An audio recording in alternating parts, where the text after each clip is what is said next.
Welcome back to Back Points. For episode number 16 today, I get to speak with Bruce Fowler, another one of the state champions from Great Bridge's legendary 1990s teams. Bruce was state champ in 1997, and he talks to us about why he thinks Coach Steve Martin is a great man, one of the books that most influenced him, how Great Bridge built such a dominant program, and he also talks to us about one match that hit him hard and how he ultimately bounced back from it. As always, please rate and review this podcast on Apple Podcasts and subscribe on Apple Podcasts, YouTube, or wherever you're listening to this episode. Now let's get rolling. He taught me to get up when I didn't want to get up, when I wanted to quit. I had high goals, man. I've always had high goals. And so when I won it, I was just kind of like, oh my gosh, you guys are right. It's not the thrill of winning. It's the joy of having that personal goal and being able to achieve that and walk off the mat with your head held high and with your hand up. That just fueled my fire, and I was in every state championship match from there on until I graduated. That was when I really started doing the kind of wrestling that I was capable of. Anybody that steps in the ring and just decides to commit the entire time is a state champion in my book. Welcome back to another episode of Back Points. I'm here with Bruce Fowler, the 1997 state champion from the legendary Great Bridge High School at 119 pounds. We heard from his teammate Stacy Woodhouse in episode number 2 of Back Points, and now we're going to hear from Bruce about what it was really like in the Great Bridge wrestling room. Bruce, thank you for joining us. Thank you, man. Appreciate being here. So, Stacy said that the practices at Great Bridge were so hard that there isn't enough money in the world to pay him to go back in time to wrestle at Great Bridge over again. Do you relate to that, or would you get back there in a second and repeat the experience? Yeah, I probably would do it again because I'm just that naive of a person. But it was definitely tough. I would have definitely done a couple things different, and that would have helped me. But I wouldn't take it back. I mean, it was hard. I mean, don't get me wrong. But it was a part of my life that I really, really was at the peak. Well, you guys really accomplished a lot in those years. But it's intriguing that you said there's some things you might do differently. So what's something that you might have done differently knowing what you know now? Dieting would have been a huge part of my life. I mean, I did a lot of things wrong that hurt me when I got to college. And because of all these new weight rules and all that, I mean, I would have loved to learn to diet. I think that's why nutrition and all that became a big part of my life. So did you cut a lot of weight in high school? We could say that. We could say that. Yeah, if you talk to anybody else, yeah, they would probably tell you that I shredded some pounds big time. Built me mentally though. Did you cut weight all 4 years in high school, or did you cut weight more yes, one sir. year? I mean, in middle school, I was a 122 pounder, popped up to about 133. Then freshman year, of course, I was 112, and then I popped up to about 135 and wrestled 119 my sophomore year. And then my junior year was my big cut year. I weighed about 148, cut down to 119, 150, cut down to 119. And then senior year, I learned to control my weight, and I wrestled 130. Yeah, so at the beginning of the year, I was cutting some pounds.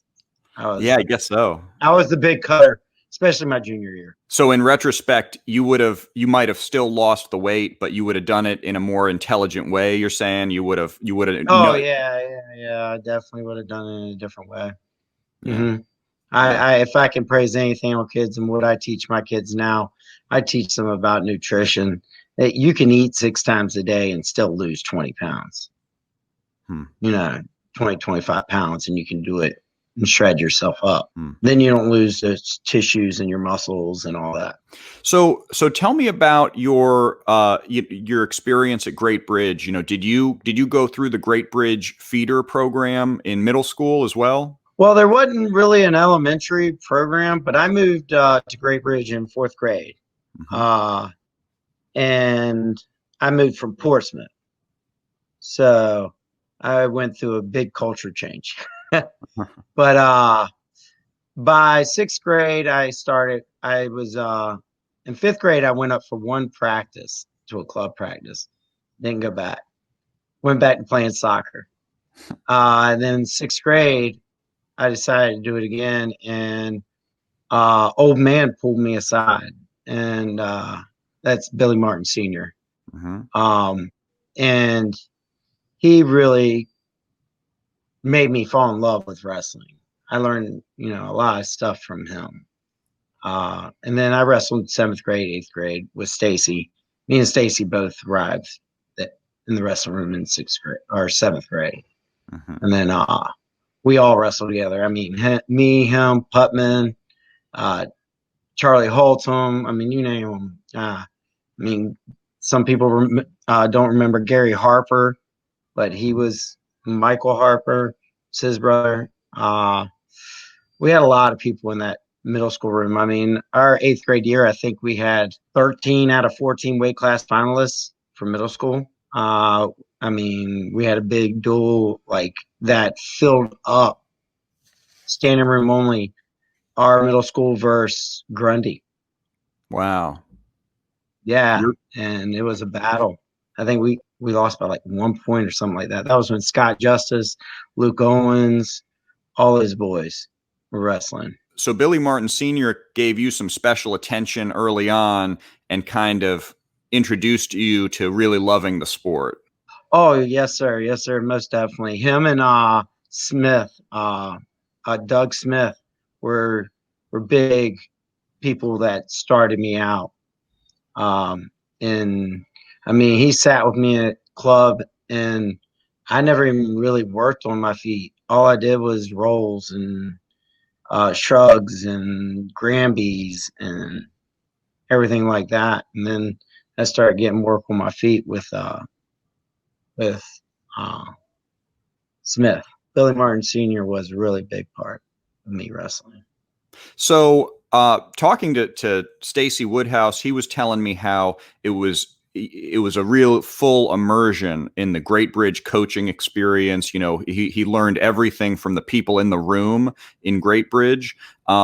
Is that the same for you, or did you also go to camps and did you go away to learn things that you then brought back to the Great Bridge room? Basically, we were at Granby School of Wrestling. Was it? That was our summer. I mean, that was your learning session. That was where you perfected your art. When you got in the room, you were just training. I mean, you were drilling every setup, every takedown, every top work, every bottom work. It was very militant, and I'm very thankful for it. I mean, it helped me be a master at technician. I mean, I can hit anything still today that I used to hit. When I had learned special moves, man, I wish I had YouTube. I would have probably have been crazy. But I watched people, learn from people. I went to Fargo a lot. I mean, we went to Junior Olympics one year in Michigan. And I took from learning from, what's his name? There's a couple people. Schuler was one of our coaches for Fargo.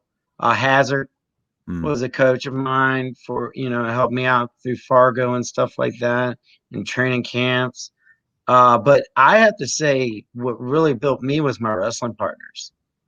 I mean, in seventh grade, my workout partner in eighth grade was Jimmy Hawthorne. And you want to talk about the toughest kid. I mean, if I took him down, he punched me in the eye. If we'd end up in fights 3 times in a practice, just because it was what it was. Then you had a technician as ingenious as Carl Perry was my other workout partner. He was a freshman in high school doing his thing, and he took time on a young kid in 7th grade, teaching me sweeps and high crotches. And a lot of people don't know is I wasn't too good in school. Like I became good, But the reason I became good was his mother was my tutor and helped me in 4th grade. This was in 4th grade before I even knew that family was like what they were.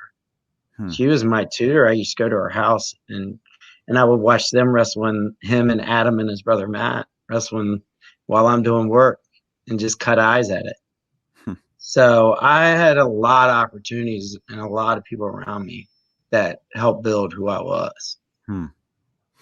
So was there ever a low point after you got hooked in wrestling where you thought about quitting, thought about giving it up? Oh, a lot of times.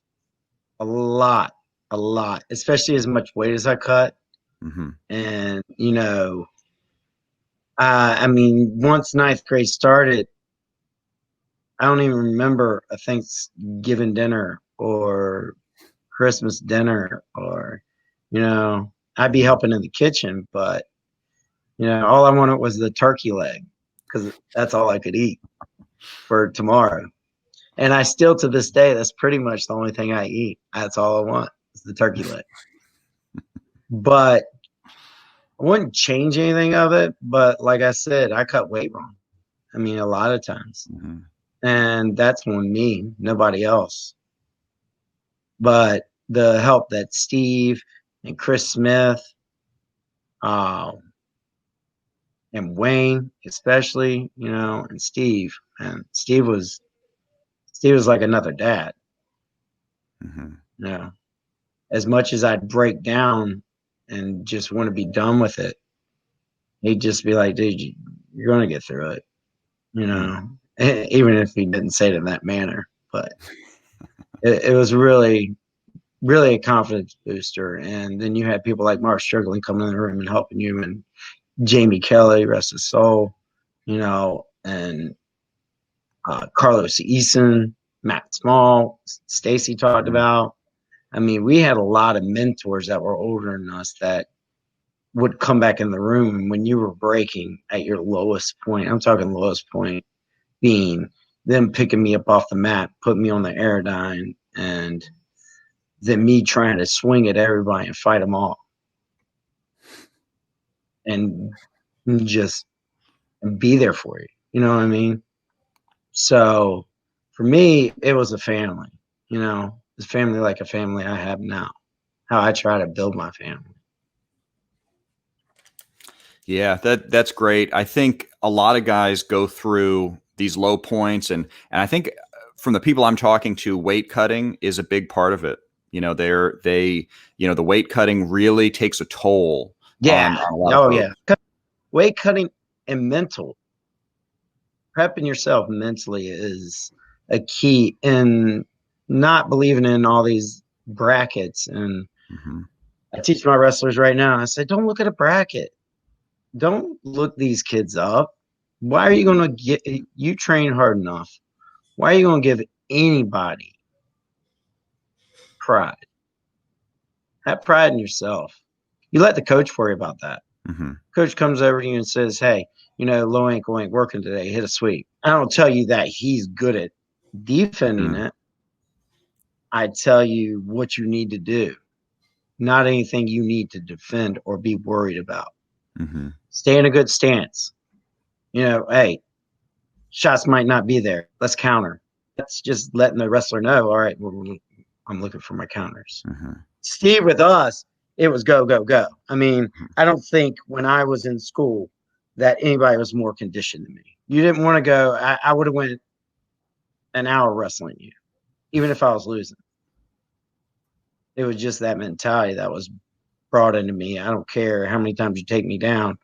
I can still get on bottom and roll you for 5 and get on top, and I can turn you back points, cheap tilt, and come back.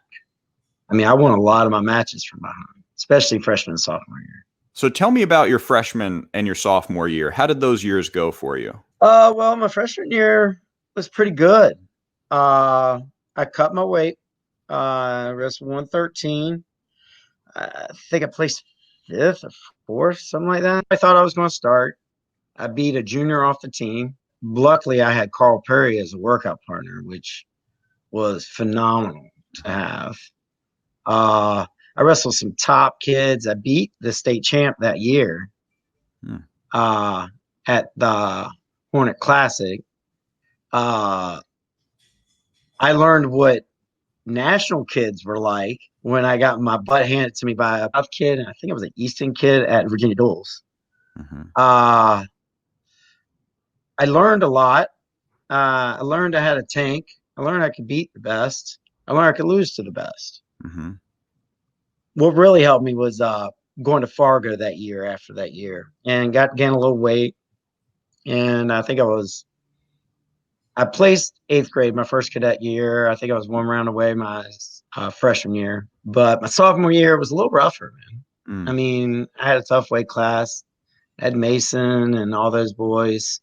It was me, Seth Cameron, John Eastman. We had a tough crew. I placed 4th that year. And we went to BC East. I placed 5th. I learned I could do a sweep from anywhere.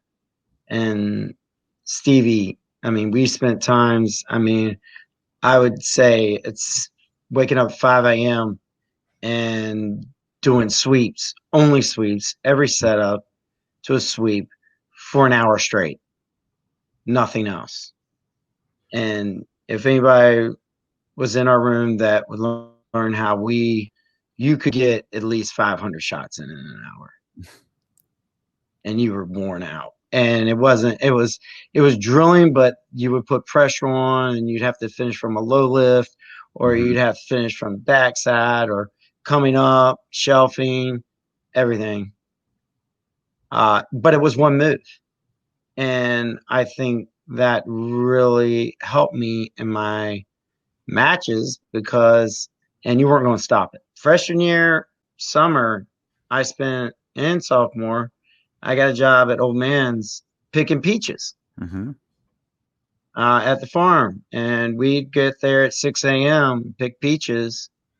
And then around 10 o'clock, he'd come get them. We'd go to Dodge and he'd film and show us what we were doing wrong and ask us to show him stuff that we're working on, like high-lows and corkscrews and shrugs and cutback rolls. And then we'd go back to picking peaches. And then we'd go back to wrestling. And then our parents would come get us at 5 p.m. So that between Hampton, Sydney, we'd go every session. In between, we'd have to wrestle live. Then you get to go get a little something to eat. So, I mean, we really trained. I mean, there's no explaining why we were as good as we were. We were because we trained harder. We broke our bodies. We broke our bodies for the sport and for the thrill to win. And when you went out there, you knew you were prepared. And even today, if there's something rough in my life, and me and my wrestling partner from high school, Andy Putman, state champ, 98, and Nate Parker, all of them, we can all pitify when in the back of our mind, if we're having a rough day, oh, there's Stevie. There's Stevie just sitting there waiting for you to bow your head and you don't want to. But that's what made him great. I mean, that's why he is great. Steve Martin was great because, man, on that hard shell, he had a body could do. He knew from his times it had to be with Dan Gable and all those boys up there. He could break you, but he could build you up so much more. And then he could break you again when you thought you were the toughest, and he would break you again, but then he would build you up mentally. And that's a hard thing to do with a kid because we're so strong-headed, I would say. You know, we have a lot of alpha in us. I mean, at least I know I did. And but whenever I see something tough, there he is telling me to push through that wall and break through it and build it up. And I owe a lot to him. And a lot of kids do. Him and Wayne. Wayne was tough too. Yeah. Wayne put you through the ringer, man, mentally and physically. And what a great technician he was. He really helped me with like different technique and stuff like that. I mean, they all had their piece of in my life. That was very important. That was like my second family was the Martins. Mm-hmm. I got to spend a lot of time with all of them. The old man, Billy Martin, he gave you a job picking peaches, and you'd wrestle, you'd pick peaches. How many guys did he do that for? No, a lot. I mean, everybody, you know, you got $2 a bushel. And if anybody's picked peaches, they know what a bushel is, and it ain't much. It's a lot for a little. It was you had these old ladies yelling at you if you picked a bad peach. But I wouldn't take it back for anything. I mean, all those great opportunities helped build me work ethic and mentally, even in my ups and downs of, you know, what life has thrown at me. You had some pretty memorable matches. So I heard about the Pocosin and Great Bridge dual meet. I think it was 1998, and that was such a fierce match. Victor Jackson. I lost to Victor Jackson. I think our score was like 21, something like that. He escaped right at the end. He took me down. I mean, that gym was hot that night. Oh, they can't tell me they didn't pump that heat up. But yeah, we had tough sweating, and me and him were so slippery. He hit me with a couple doubles right off the bat. I rolled him twice, and we just kept battling it, and the score ended up. I think we won the duel. You had us two. You had Inge and Derek Lapoli go at it. I mean, that was a pretty cool year. I mean, we had a lot of memorable moments in '98. I mean, to get to where we were. So I heard that the Great Bridge team needed a police escort after winning that dual meet. Is that true, or is that just a rumor? No, we didn't. No. Police escort. Now, if we were in Grundy, that might happen, but I don't think so. I'm not sure. I mean, my memory might be wrong. I remember just walking out of the gym pissed off. So you mentioned about teaching your wrestlers not to care and not to study brackets and not to study rankings. Did you do a good job with that when you were in high school, or did you think about your opponents beforehand too much? Oh, yes, sir. I didn't look at anything. Steve didn't.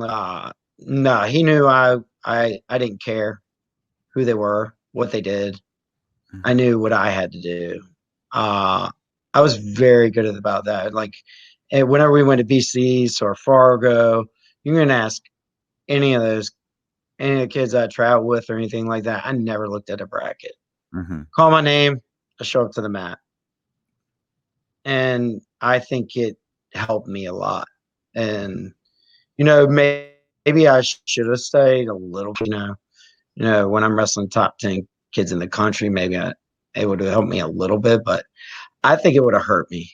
I think in the long run, I would have went, oh, he hits this. And that would make me think on the mat instead of react. Mm-hmm.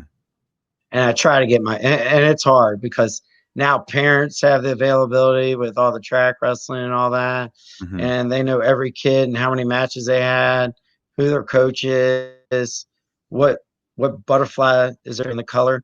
And I tell my parents, it's just, I try.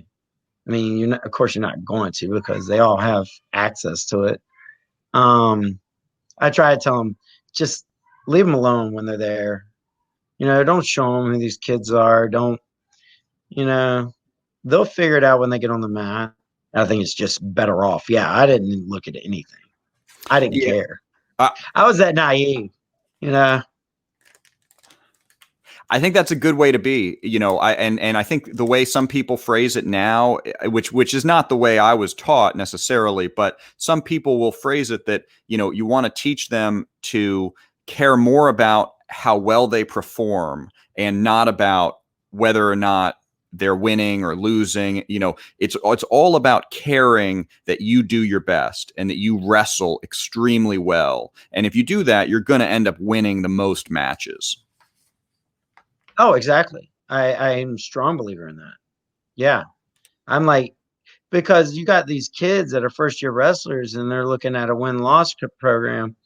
And I watched kids go 1 and something in their first year.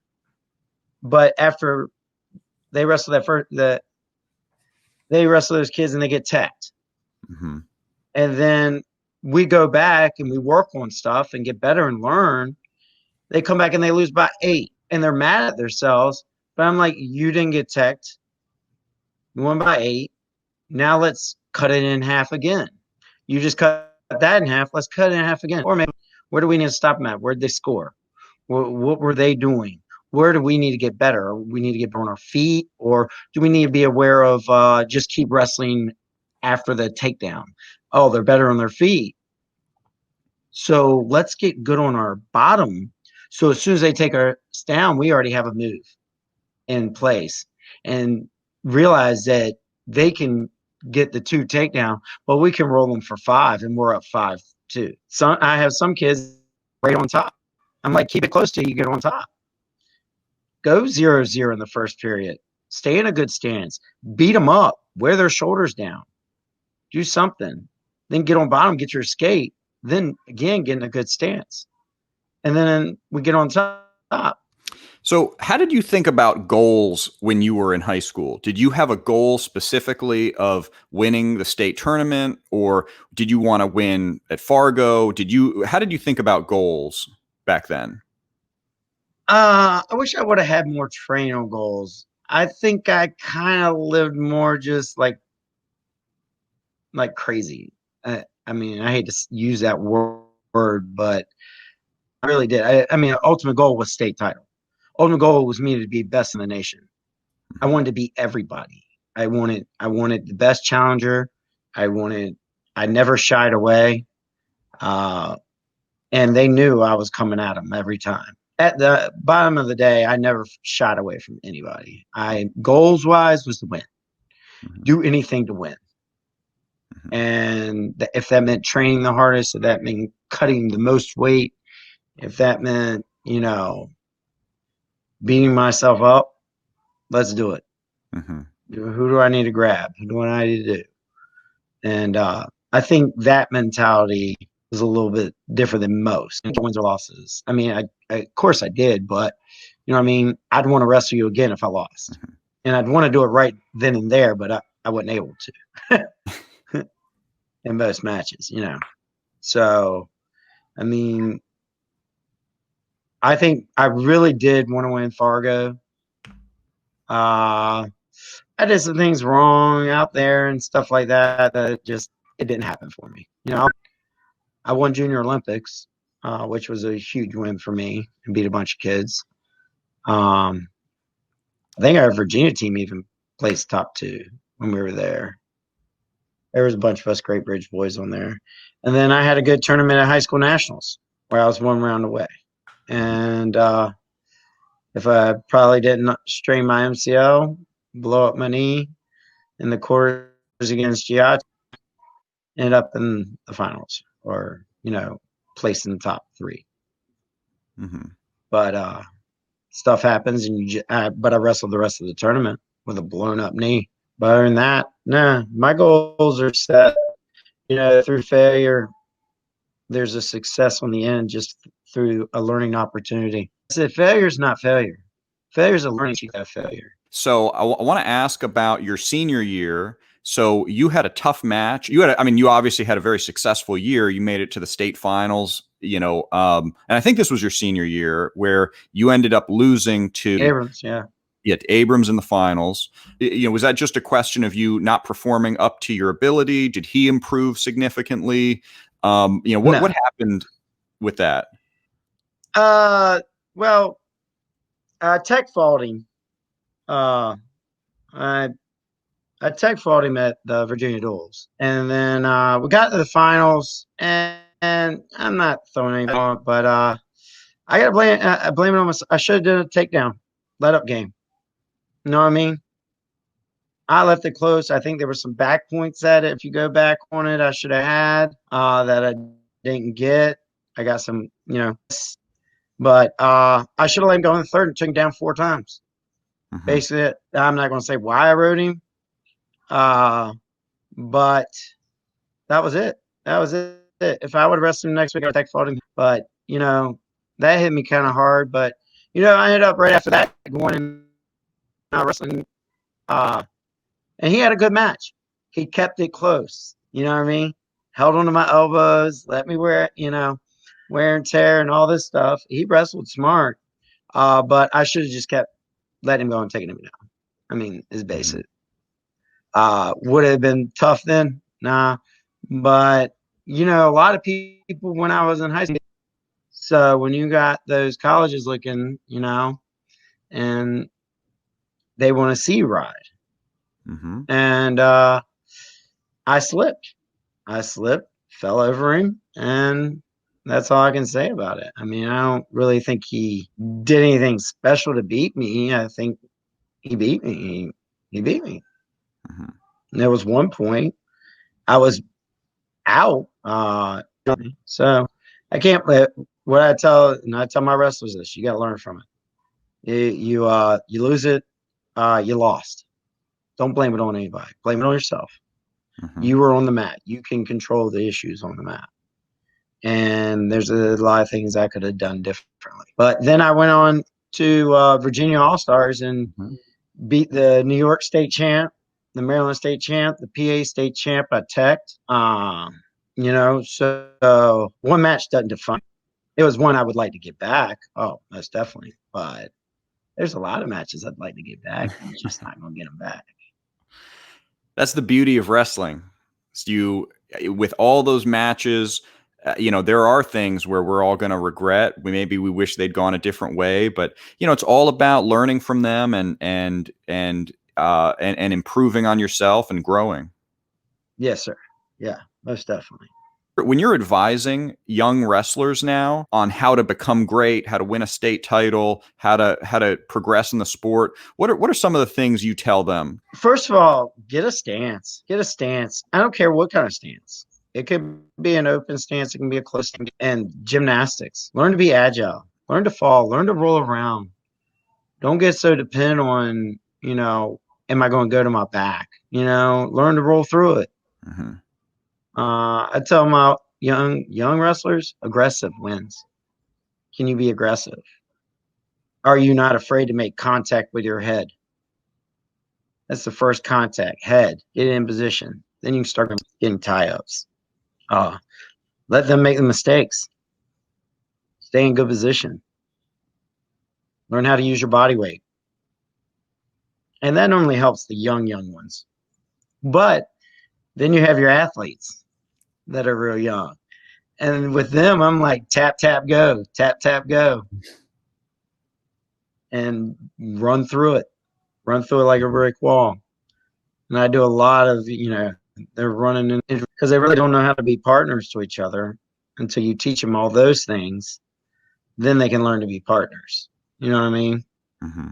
And then I do a lot of, with my young ones, I tell them to read. Have your parents read to you. Read positivity. Even when you have negative things happen, find something positive in it. And I tend, the little ones, listen to that. You know what I mean? The middle school kids, I give them a lot of reading material. Steve, a long time ago, didn't give it to me, but The Edge. It was like my Bible. I still have it. I still read it. I read it to my kids. Like he used to read it to us in our room. There was days he would read to us for about 15, 20 minutes and have a discussion. And then we'd practice for 2.5 hours. They got YouTube. I'm like, watch wrestling. That's what you like to do. Learn moves. Bring it to me. I probably could show you the move. If you like the move, you're going to use the move. But let's learn it correct and perfect it. And I've had a lot of success with kids. I think in North Carolina, the club I was running, the kids that are in high school, I think states last year, I had, 10 state place winners and 3 state champs. I'm not there anymore, but they send me letters and everything. And over half of them either go to college or they go in the military, or they find a trade.